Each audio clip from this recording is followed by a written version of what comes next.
नमस्कार। जीएस केंद्र में आपका स्वागत है। हम लोग मॉडर्न हिस्ट्री के महत्वपूर्ण प्रश्नों को देख रहे थे टॉपिक वाइज, और इसी क्रम में आज हम लोग गांधी जी का जीवन परिचय देखेंगे। और ये आपके बिहार दरोगा, बीपीएससी, एईडीओ, बीएसएससी दोनों इंटर लेवल और ग्रेजुएट लेवल, और बीपीएससी टीआरई 4 के लिए इसमें जितने भी प्रश्न होंगे वो सब इम्पोर्टेंट होंगे। एक एक करके हम लोग देखते हैं। 2 वीडियो में हम लोग ये पूरा टॉपिक कवर करेंगे, गांधी जी का जीवन परिचय। आज 15 प्रश्नों को देख रहे हैं, कल फिर आगे के प्रश्नों को हम लोग देखेंगे। एक एक करके हम लोग प्रश्नों पर आते हैं।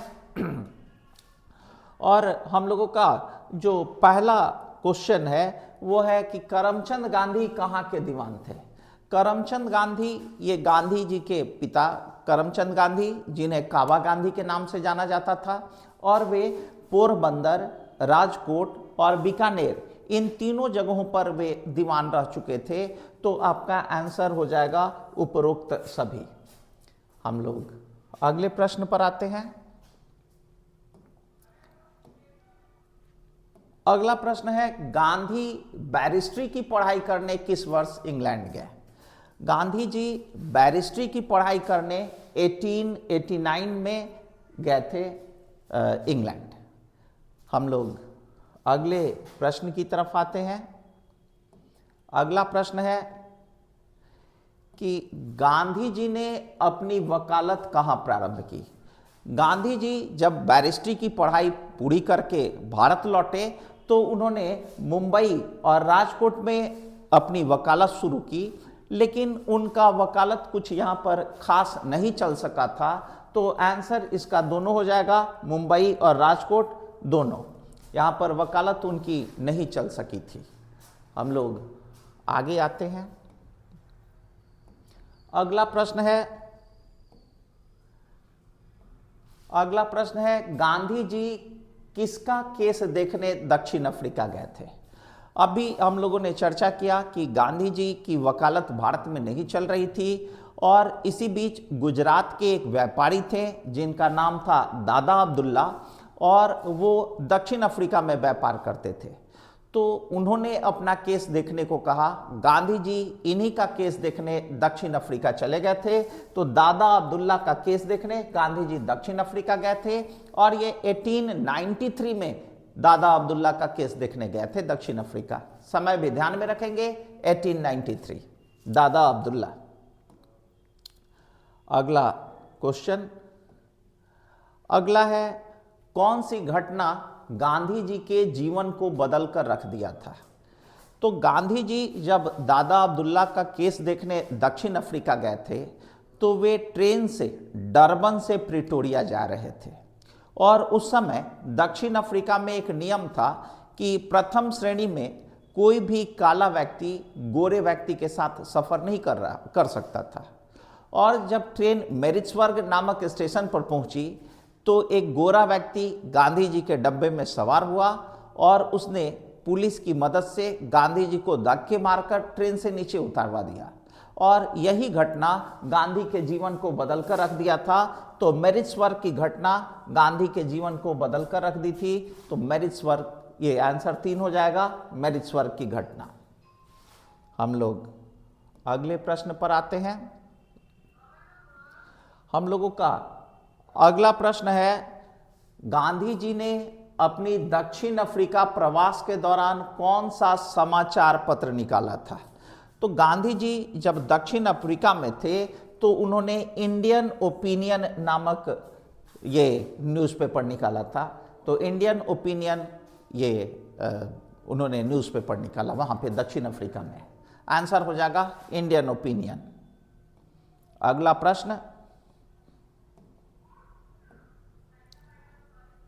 प्रश्न, है, फिनिक्स आश्रम की स्थापना गांधी ने कहाँ की थी। ये फिनिक्स आश्रम गांधी जी दक्षिण अफ्रीका में ही स्थापित किए थे, और फिनिक्स आश्रम की स्थापना गांधी जी दक्षिण अफ्रीका में ही किए थे। और दक्षिण अफ्रीका में कहाँ पर किए थे, डरबन में किए थे, 1904 में किए थे। और गांधी द्वारा स्थापित यह प्रथम आश्रम है, इसको भी ध्यान में रखेंगे। डरबन में ये 1904 में गांधी जी ने इसकी स्थापना की थी। ठीक है, तो फिनिक्स आश्रम डरबन में था। ठीक, गांधी द्वारा स्थापित पहला आश्रम यही है। अगले प्रश्न की तरफ आते हैं हम लोग। अगला प्रश्न है कि अपने दक्षिण अफ्रीका प्रवास के दौरान गांधी जी कहाँ रहते थे।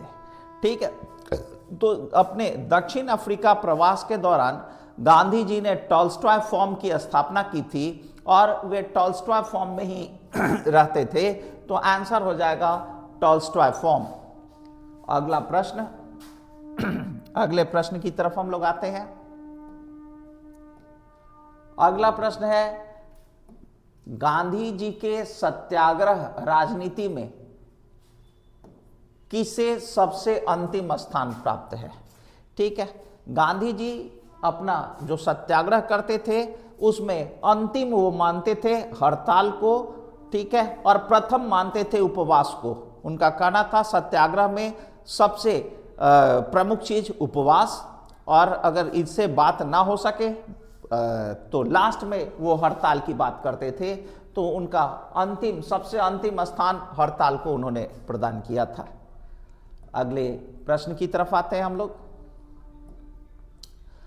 अगला प्रश्न है, गांधी जी के सिद्धांत के अनुसार निम्नलिखित में कौन सा एक कथन सही नहीं है।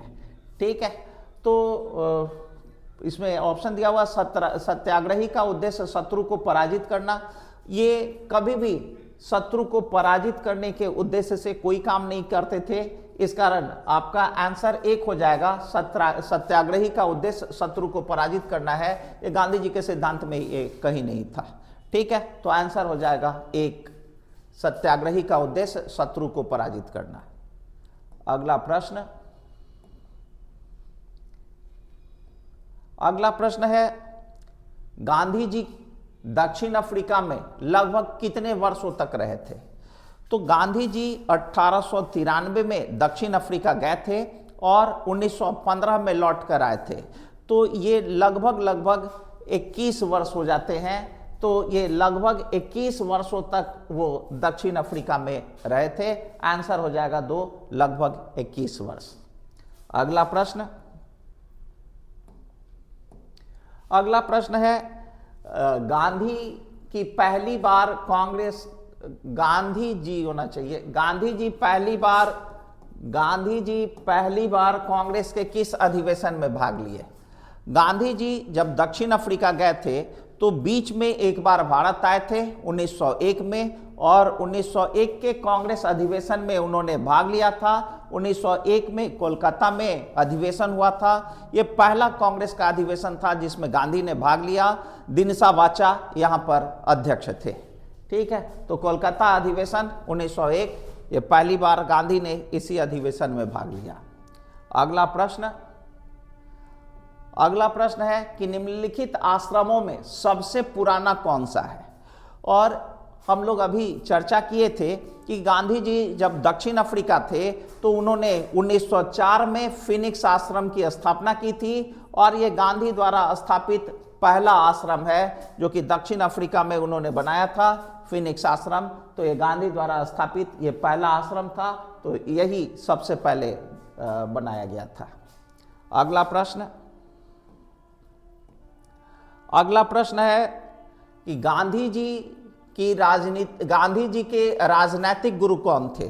ठीक है, गांधी जी जब दक्षिण अफ्रीका से भारत लौटे तो उनकी मुलाकात गोपाल कृष्ण गोखले से हुई।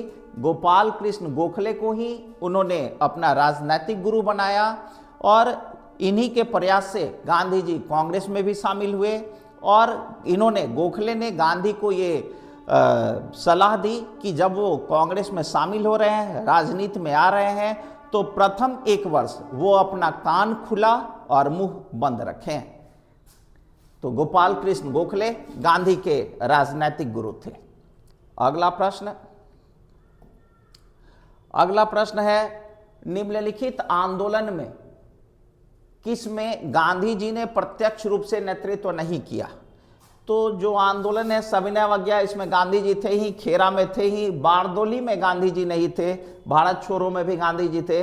बारदोली आंदोलन ये 1928 में हुआ था और ये सरदार पटेल ने इसकी अध्यक्षता की थी। तो बारदोली आंदोलन से गांधी जी संबंधित नहीं है। आज के लिए इतना ही, कल इसके पार्ट 2 को हम लोग करेंगे। धन्यवाद।